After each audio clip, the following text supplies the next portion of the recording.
Estimadas y estimados estudiantes, junto con saludar les habla su profesora de Lenguaje y Comunicación, Camila Bobadilla. Hoy les vengo a hacer una breve clase de repaso sobre estrategias de comprensión lectora, poniendo énfasis en el propósito del autor que hemos trabajado en las primeras clases y en la guía número 1 y 2.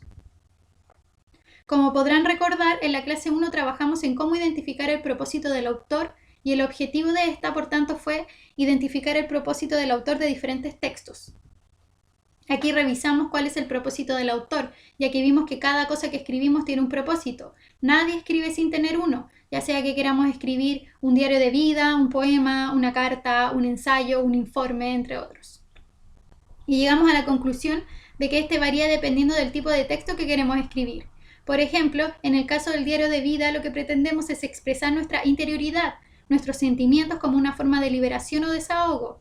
En las cartas buscamos dirigirnos a alguien más.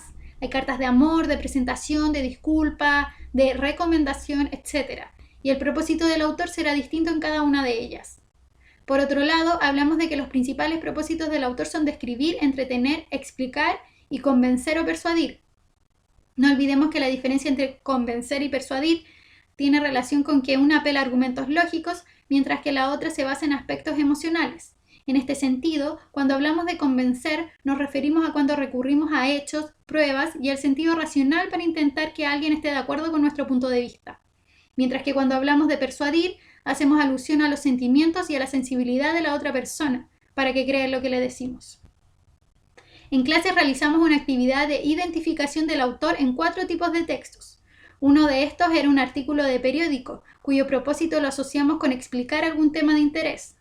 Otro texto era una historieta o cómic, donde todos y todas coincidimos en que buscaba entretener al lector. El siguiente tipo de texto era un anuncio publicitario, donde identificamos que el propósito es persuadir, ya que la publicidad utiliza mucho la imagen, las frases cortas, los sonidos, los caligramas, entre otros recursos del lenguaje, para lograr que la gente compre determinado producto. Por último, teníamos un párrafo sobre la apariencia de los búhos, cuyo propósito era describir la apariencia de esta ave. Después, para saber cómo hallar el propósito del autor en un texto, trabajamos con un breve cuento sobre un hámster y les comentamos que para ayudarlos a descubrir el propósito del autor, debían hacerse la siguiente pregunta cuando leyeran un texto. ¿Qué quiere el autor que yo sepa? Luego de leer el cuento, para lograr identificar el propósito del autor en el relato, completamos este cuadro, donde solo podíamos marcar sí una vez. Para completarlo, solo debíamos leer las preguntas y marcar sí o no. ¿El fragmento trata principalmente de hacerte reír? No. ¿El fragmento habla principalmente de cómo hacer o elaborar algo? No. ¿El fragmento trata principalmente de hacer que hagas o compres algo? No. ¿El fragmento da principalmente detalles de una persona en particular, un lugar o alguna cosa? Sí. Es decir, que el propósito del autor de este breve cuento era describir, en este caso, a Melocotón, el hámster. ¿Qué es lo que tenemos que saber? Recordemos que la razón por la que se escribe algo se llama el propósito del autor y que los autores escriben por 4 razones principalmente: para describir, entretener, explicar y persuadir o convencer. Cuando la razón del autor es describir, lo que hace principalmente es dar detalles de algo como una persona, lugar o cosa. Cuando el propósito es entretener, el autor cuenta una historia personal, algo entretenido, o usa un cuento para enseñar una lección. En tanto que cuando el propósito es explicar, el autor cuenta cómo hacer algo o el escrito contiene mucha información sobre alguna persona, lugar o cosa. Por último, cuando la razón del autor es persuadir, se intenta hacer que los lectores hagan, compren o crean algo. En el cierre de la clase nos preguntamos cuáles pueden ser los propósitos del autor al escribir un texto. Y ustedes enumeraron una serie de propósitos que no se limitaban a los 4 principales que habíamos revisado, porque como ya vimos, a veces uno escribe para expresarse, para solicitar algo o informar sobre un tema, entre muchos otros. En la clase 2 trabajamos con una guía de aplicación, así que el objetivo cambió un poco a identificar el propósito del autor de diferentes textos en la guía de trabajo. El primer texto que incluía la guía era Las ranas y el pozo, que comprendía las preguntas de la 1 a la 5. Las preguntas 1, 2 y 3 trataban de identificar el propósito del autor en distintos párrafos del cuento. Por eso una técnica de lectura muy sencilla es ir identificando la idea principal de cada párrafo, como realizamos con el texto de las ranas y el pozo. Por ejemplo, en el primer párrafo se nos señala que el pantano era un lugar maravilloso para las ranas. Ahí no nos están explicando nada, tampoco nos entretienen ni intenta que aprendamos de las ranas. Por tanto, la alternativa correcta es C, describir el pantano en que vivían las ranas.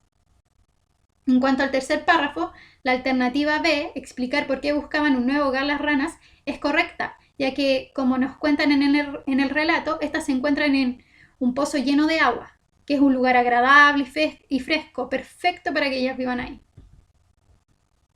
En el segundo párrafo nos cuentan cómo el pozo donde vivían las ranas se secó, razón por la que debían salir a buscar un nuevo lugar donde vivir. Entonces la alternativa correcta es la B, explicar por qué tuvieron que mudarse las ranas.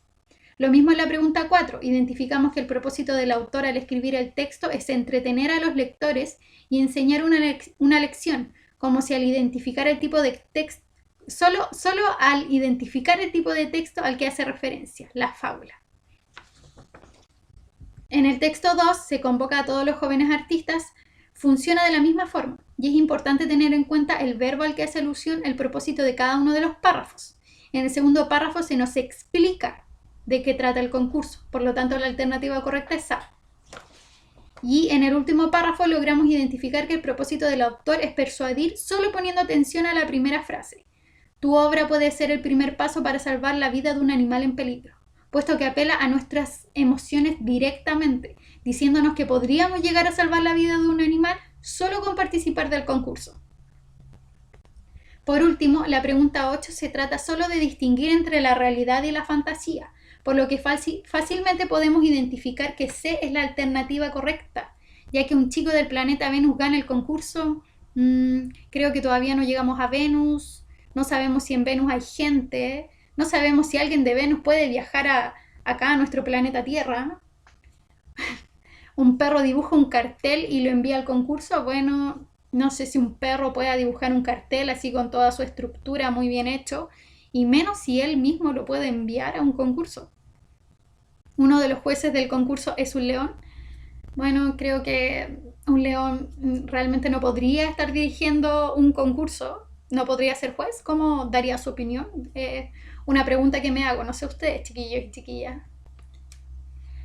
Otra técnica para identificar el propósito es ver las características de los personajes, puesto que esto orienta las acciones que realizan los personajes del relato.